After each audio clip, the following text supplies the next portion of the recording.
Assalamualaikum warahmatullahi wabarakatuh. Salam sejahtera untuk kita semua. Perkenalkan kami dari kelompok STB. Pada kesempatan kali ini kami akan mempresentasikan bab 3 kami dengan judul penerapan algoritma linear regression dan neural network dalam prediksi kelulusan tepat waktu mahasiswa dengan nilai sempurna di Universitas Satya Tiara Bhinneka.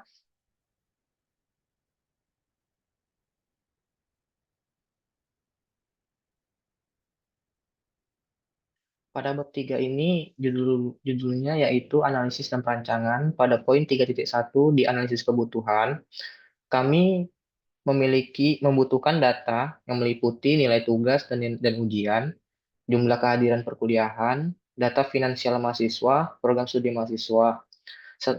Sedangkan untuk software dan hardware yang dibutuhkan meliputi untuk bagian software ada bahasa pemrograman Python, dan hardware itu laptop dengan spesifikasi minimal RAM 4 dan prosesor Intel Core i3.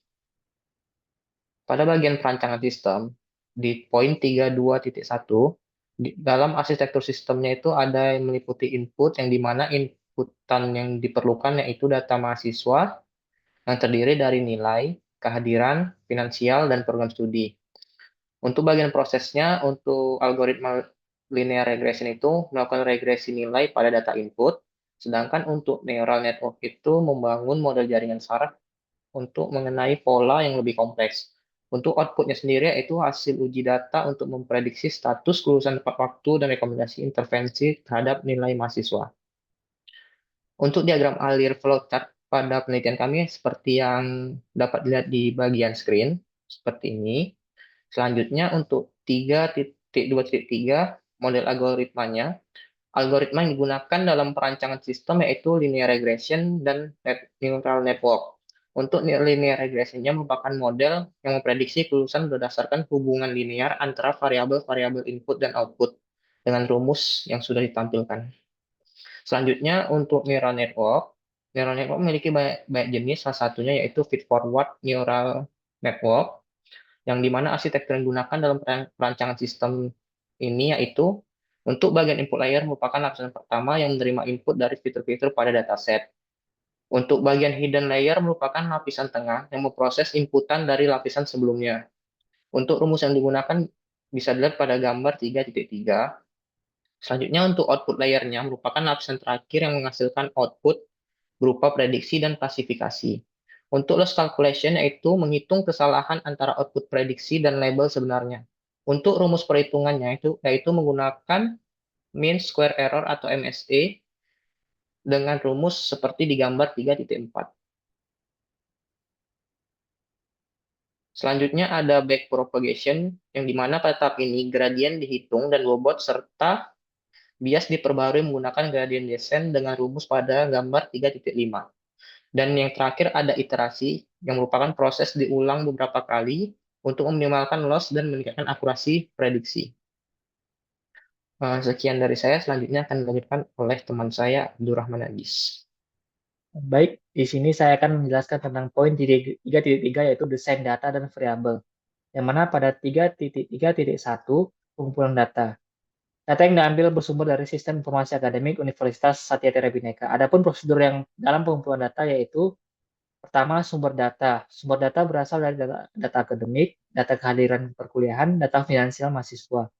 Yang kedua, prosedur pengumpulan data, yang mana meliputi izin pengambilan data, proses penyaringan data, dan pra-processing data. Kemudian, desain variabel input dan output. Desain variabel dibuat untuk mencakup pemilihan fitur input variabel independen dan variabel output variabel dependen dan untuk digunakan dalam model prediksi. Yang pertama yaitu variabel input atau independen. Variabel yang dimaksud seperti nilai tugas dengan skala nilai 0 sampai 100 berdasarkan pengerjaan tugas yang dilakukan, mengukur seberapa konsisten mahasiswa dalam mengikuti kegiatan akademik setiap hari. Kemudian nilai ujian, yang mana skalanya sama yaitu 0 sampai 100 berdasarkan hasil ujian tengah semester dan ujian akhir semester. Kemudian berdasarkan jumlah kehadiran, jumlah pertemuan kelas yang dihadiri dari total keseluruhan pertemuan.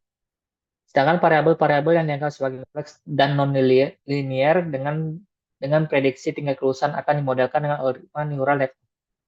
Variabel-variabel dimaksud seperti status finansial, meliputi data keuangan mahasiswa dan data kondisi ekonomi mahasiswa. Kemudian program studi. Kategori program studi yang tersedia, contohnya saja dengan pengkodean 001 informatika, 002 bisnis digital, 003 kewirausahaan. Kemudian pembuatan kode program studi berdasarkan variabel numerik untuk membantu model analisis. Yang kedua, variabel output, dependent. Output yang dihasilkan berdasarkan masing-masing variabel yang dimodel oleh masing-masing algoritma selanjutnya akan digabungkan untuk mendapatkan hasil prediksi yang lebih baik. Dengan hasil output sebagai berikut, yaitu kelulusan tepat waktu memiliki variabel biner dengan dua nilai, yaitu 0 dan 1. Tujuan dari pembuatan model variabel biner adalah memprediksi apakah seorang mahasiswa akan lulus tepat waktu berdasarkan variabel input yang diberikan. Adapun alur proses input variabel seperti gambar pada 3.6. Kemudian metode validasi data. Validasi data digunakan dalam pengembangan model prediksi untuk memastikan bahwa model dapat bekerja dengan baik pada data yang belum pernah dilihat sebelumnya. Dapat menggunakan teknik keyword cross validation. Berikut ini merupakan penjelasan mengenai keyword cross validation. Keyword cross validation membagi dataset menjadi K bagian faults dengan ukuran yang sama. Kemudian model dibuat menggunakan K1 fault dan diuji dengan satu fault yang tersisa. Proses ini diulang sebanyak K kali sehingga setiap fault digunakan sebagai data uji sekali. Hasil dari setiap iterasi akan dirata-ratakan untuk mendapatkan skor akhir. Keuntungan dari teknik ini yaitu mengurangi risiko overfitting karena model diuji pada semua bagian data. Memberikan estimasi yang lebih stabil dibandingkan pembagian data sederhana. Penggunaan dua algoritma hybrid maka ada setelah dilakukan keyword cross validation, lakukan averaging ensemble. Averaging ensemble yaitu proses di mana hasil dari prediksi linear regression dan neural network diambil nilai rata-ratanya. Selanjutnya, bandingkan hasil masing-masing model untuk memastikan bahwa hybrid model memberikan peningkatan akurasi. Sekian presentasi dari kami. Terima kasih.